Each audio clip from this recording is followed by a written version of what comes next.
तो तस्वीरें आपके सामने और इस वक्त एक्सपर्ट्स हमारे साथ मौजूद हैं, मेरे सहयोगी भी मौजूद हैं, लगातार हमारे साथ बने हुए हैं। संजीव त्रिवेदी जुड़ गए हैं, साथ ही defence expert colonel retired Dinesh Nain साहब हमारे साथ जुड़ गए हैं, defence expert wing commander retired Alok Sai ji हमारे साथ मौजूद हैं। सबसे पहले अपडेट लेते हुए संजीव आपका रुख कर लेते हैं। संजीव, आपने काफी लंबा डिस्कशन सुबह किया है, तमाम वो सवाल उठ सकते थे इस वॉर से वो हमने उठाए और ये चिंता की बात है। देखिए, अटैक किया इजराइल ने और सीधे चेतावनी भी दी है कि जो ईरान है सोचे भी ना कि हमारे ऊपर वो जो है अटैक करे दोबारा से या कोई एक्शन ले। और अमेरिका भी यही बात कह रहा है कि ये सेल्फ डिफेंस में जो है अटैक किया गया है। अब ईरान इस बारे में बिल्कुल भी ना सोचे कि वो इजराइल पर अटैक कर सकता है। देखिए, कोई भी देश जब दुनिया में एक दूसरे के खिलाफ लड़ते हैं तो फिर वो दुनिया वालों को उस लड़ाई की वजह बताते हैं, राशनल बताते हैं। और तर्क जो दिया जा रहा है इजराइल की तरफ से कि वो सेल्फ डिफेंस में किया गया ये हमला है, और ये हमला इसीलिए किया गया है क्योंकि ईरान में जो मिलिट्री इंस्टॉलेशंस थे वहां से इजराइल पर हमले की तैयारी की जा रही थी। अब से कुछ देर पहले जो जानकारी आईडीएफ के स्पोक्स पर्सन ने डैनियल हगारी ने दी है, उसके अनुसार करीब 20 मिलिट्री बेसिस को बर्बाद किए गए हैं, एयर डिफेंस सिस्टम्स को बर्बाद किया गया है, ड्रोन और बाकी दूसरे जो असेट्स उनके हैं उसको बर्बाद किया गया है।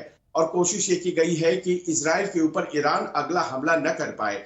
लेकिन आप और हम ये अच्छी तरह से जानते हैं कि जो हमले 1 अक्टूबर को इजराइल के ऊपर ईरान ने किए थे, ये उसकी जवाबी कार्रवाई के तौर पर है, क्योंकि उसी वक्त इजराइल ने कहा था कि हम जवाबी कार्रवाई करेंगे और उसकी तारीख भी हम ही मुकर्रर करेंगे, समय भी हम ही मुकर्रर करेंगे, और ऐसा उन्होंने किया भी।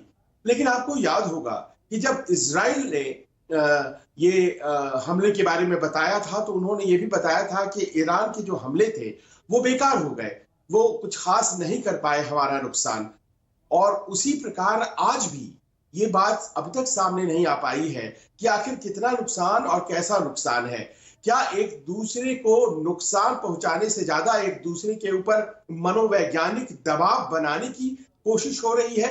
ऐसे में जबकि वर्ल्ड में बहुत बड़े बड़े डेवलपमेंट्स हो रहे हैं, दुनिया भर की निगाहें जो है वो इजराइल और ईरान के ऊपर हैं, अमेरिका में राष्ट्रपति का चुनाव होना है, इस बात को सुनिश्चित किया जा रहा है कि अपनी साख भी रहे और साथ ही साथ ये भी ना हो कि हम अनावश्यक तौर पर हमले बोल रहे हैं या हमारे ऊपर दुनिया उंगलियां उठाए।